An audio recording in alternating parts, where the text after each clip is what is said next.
শুরুতেই হেডলাইন্স। গণধর্ষণের শিকার নন আরজিকরের তরুণী চিকিৎসক, রিপোর্ট উল্লেখ সিবিআই। এবার শুনুন বিস্তারিত খবর। আরজিকর কাণ্ডে রাজ্য সরকার প্রথম থেকেই বলে আসছিল তাদের লুকাবার কিছুই নেই। আরজিকর কাণ্ডে শুধুমাত্র সঞ্জয় রায় জড়িত এমনটাই দাবি করেছিল কলকাতা পুলিশ। দ্বিতীয় আর কারোর জড়িত থাকার কোনো প্রমাণ মেলেনি। কিন্তু রাজ্য ও কলকাতা পুলিশের সেই দাবি মানতে নারাজ ছিলেন নেটিজেনরা। তাদের দাবি আরজিকরের ঘটনায় একাধিকজন জড়িত এবং রাজ্য সরকার ও কলকাতা পুলিশ তাদের বাঁচাতে চাইছে। সেই দাবি তুলে আন্দোলন এগিয়ে নিয়ে গিয়েছেন আন্দোলনকারীরা। রাস্তায় রাস্তায় নেমে স্লোগান তোলা হয়েছে, কিন্তু সেই দাবি ধাক্কা খেল সুপ্রিম কোর্ট। এদিন সিবিআই এর জমা দেওয়া তদন্তের রিপোর্ট, সেখানে নাকি দাবি করা হয়েছে আরজিকরের মহিলা চিকিৎসককে গণধর্ষণ করা হয়নি, একজনই এই অপরাধের সঙ্গে যুক্ত। সূত্রে তেমনটাই জানা গিয়েছে বলে উল্লেখ করেছে দেশের একাধিক সংবাদ মাধ্যম। এমনকি তৃণমূল কংগ্রেসের তরফেও একাধিকজন এই টুইটারের মাধ্যমে জানতে শুরু করে দিয়েছেন। আরজিকর কাণ্ডে নিহত চিকিৎসকের অবস্থা দেখে সবাই একই বাক্যে স্বীকার করেছেন যে তার মৃত্যুর আগে ও কোনো ভয়াবহ অত্যাচার করা হয়েছে। সেই সঙ্গে প্রশ্ন উঠেছিল যে এই ঘটনা কি একজন মানুষের পক্ষে করা সম্ভব, নাকি ওই ঘটনায় একাধিকজন জড়িত।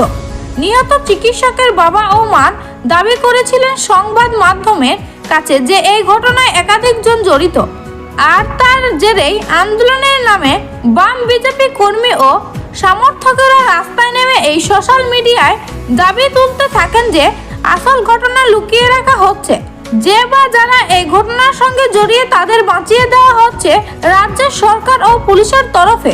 সেই কারণেই তারা মুখ্যমন্ত্রী মমতা বন্দ্যোপাধ্যায়ের পদত্যাগেরও দাবি করেন।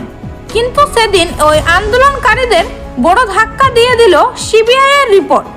সিবিআই এর একটি সূত্র থেকে জানা গিয়েছে নিহত চিকিৎসকের গণধর্ষণ করা হয়নি। সঞ্জয় রায় নামের যে ব্যক্তিকে গ্রেপ্তার করা হয়েছে সেই একমাত্র এই ঘটনার সঙ্গে যুক্ত। ফরেনসিক রিপোর্টেও একই দাবি করা হয়েছে। ডিএন রিপোর্টও এই ধর্ষণের ঘটনায় একজন যুক্ত বলে ইঙ্গিত দিয়েছে। বন্যা পরিস্থিতি তৈরি হতে পারে বঙ্গে, জেলায় জেলায় নামবে ভয়ঙ্কর বৃষ্টিপাত। কেমন থাকবে রাজ্যের অবস্থা, তো সবই বিস্তারিত জানিয়ে দেবো এই ভিডিওতে। ভিডিওটি অবশ্যই শেষ পর্যন্ত দেখবেন। ভিডিওতে একটি লাইক করবেন, আর আপনি এই ভিডিওটি কোন জেলা থেকে দেখছেন সে জেলার নামটি বিস্তারিত কমেন্ট করে জানাবেন। আর এমনই আবহাওয়ার আপডেট পাওয়ার জন্য চ্যানেলটিকে সাবস্ক্রাইব করে চ্যানেলের সঙ্গে থাকবেন। তো চলুন এক নজরে দেখে নেওয়া যাক। বন্যা পরিস্থিতি তৈরি হতে পারে বঙ্গে, জেলায় জেলায় নামবে ভয়ঙ্কর বৃষ্টিপাত। কেমন থাকবে রাজ্যের অবস্থা?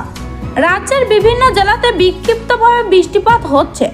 ঝড় বৃষ্টির খেল বেহাল থাকবে। ক্রমাগত ওঠানামা করছে পারদ। রাজ্য জুড়ে ব্যাপক বৃষ্টিপাতের পূর্বাভাস। ভয়ঙ্কর বর্ষায় ভিজতে পারে বঙ্গ। বৃষ্টিপাতের সম্ভাবনা রয়েছে পুরুলিয়াতে। আপাতত গোটা জেলাগুলিতে বেহাল থাকছে বৃষ্টিপাত।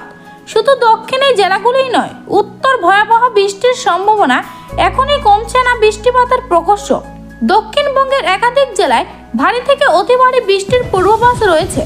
দক্ষিণবঙ্গের সমস্ত জেলায় বজ্র বিদ্যুৎ সহ বৃষ্টিপাতের সতর্কতা জারি করল আবহাওয়া দপ্তর। কমলার সতর্ক বার্তা জারি করা হয়েছে হুগলি, পূর্ব মেদিনীপুর, পশ্চিম মেদিনীপুর, পূর্ব বর্ধমান ও নদিয়ার। দক্ষিণ বাংলাদেশের নিম্নচাপ সরে গিয়ে গাঙ্গেয় পশ্চিমবঙ্গে অবস্থান করে নিম্নচাপ। এই নিম্নচাপ আরও শক্তিশালী হবে আগামী 24 ঘন্টায়। হালকা থেকে মাঝারি বৃষ্টিপাতের সম্ভাবনা রয়েছে গাঙ্গেয় সব জেলাতেই। এই নিম্নচাপ আগামী 2-3 দিনে ঝাড়খণ্ডে যাবে। এই প্রভাবে গাঙ্গেয় পশ্চিমবঙ্গে ভারী থেকে অতি ভারী বৃষ্টির সতর্কতা জারি করল আবহাওয়া দপ্তর।